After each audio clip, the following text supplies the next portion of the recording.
إليه منكم ولكن لا تبصرون فلولا إن كنتم غير مدينين ترجعونها إن كنتم صادقين.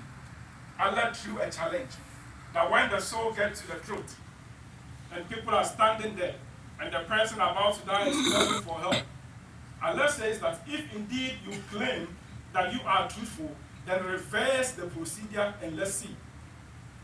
That is when the soul gets to the truth. So when the soul comes out from the believer, the angels are going to take the soul and wrap it in the shroud or in the cloth they brought from Jannah. And they're going to take it to Jannah to receive Allah's approval. So when they are ascending into Jannah, when they get to any part of Jannah, the Malaikun will ask, who is this soul with such a fragrance and with such a pleasant smell? That's the soul of a believer. And they're going to say that that's the soul of so and so. And they're going to call you with the most beautiful names that they knew you with in this dunya.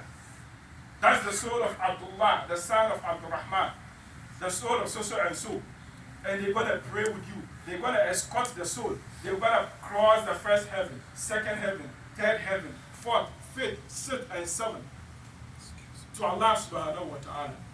And Allah subhanahu wa ta'ala will order them to register that soul in the Illiyin. That is the book for the believers. But because Allah subhanahu wa ta'ala, He promised in Surah Taha that minha khalaqnakum wa fiha nu'idukum wa minha nukhrijukum taratan ukhra. He said that Allah says that He created us from the soil. And from the soil we're all going to return.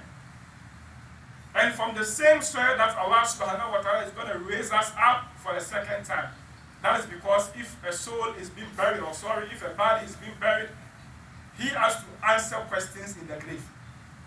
So Allah is going to order the soul to be taken back to the body in the grave.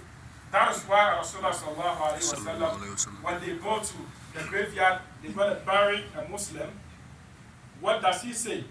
He said, "Istaghfiru li akhikum wa salu lahu at-tathbit fa innahu al-ana yus'al." He said, seek forgiveness for your brother or for your sister who's been buried.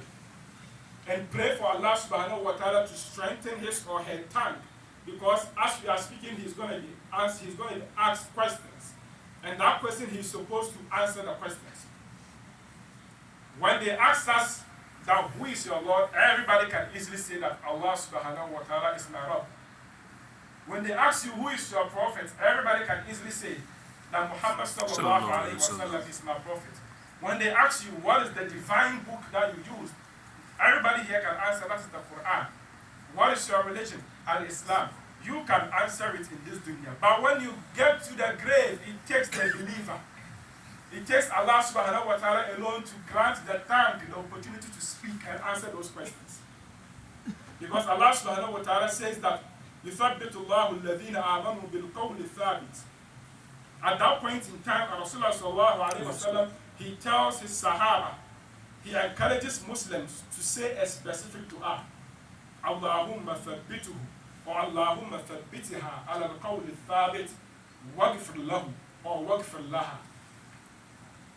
Ya Allah, strengthen the tongue of this slave of yours, or this servant of yours, and have mercy upon him. Meaning, Allah subhanahu wa ta'ala is going to strengthen your tongue before you can answer the question. So when he's a believer, definitely, when the angels come to ask him those questions, he's going to be able to answer those questions. Allah knows. And if you finish answering those questions, the good deeds that you did is going to keep your company in your grave till Qiyamah. At that point in time, the believer even always prays that, Ya Allah, when is Qiyamah going to happen? Because I want to enter Jannah. He or she want to enter Jannah because he has seen the glad tidings. Allah has shown him or her Jannah, and he or she want to enter. So every single day, he prays that, Ya Allah, should allow Qiyamah to happen. May Allah make us part of that. On the other way around, when the soul or if a disbeliever is about to die, may Allah forgive us, the angels are going to descend in an angry form. The angels are going to descend. Whatever I'm saying, wallahi, it's a fact, it's true. Because Rasulullah sallallahu alayhi wa sallam, he told us, and he's as-sadiq al-masduq. It's going to happen to all of us here. So they will descend to take his soul. And before they even start taking the soul, they're going to be raining curses on the soul. That you, a malicious soul, come out to the anger of Allah. Because you didn't live your life as Allah ordered you to live. You didn't take your salat seriously. You didn't take your zakah seriously. When your dad or your mom tells you to go to madrasa to learn the Quran, you don't go. You are only involved in listening to music, going to clubs, partying. You didn't live your life or had an exemplary life in this dunya. When you come to the masajid, it's only our old men who are here. The youth are nowhere to be found. But let you know something, that death has no regard for age.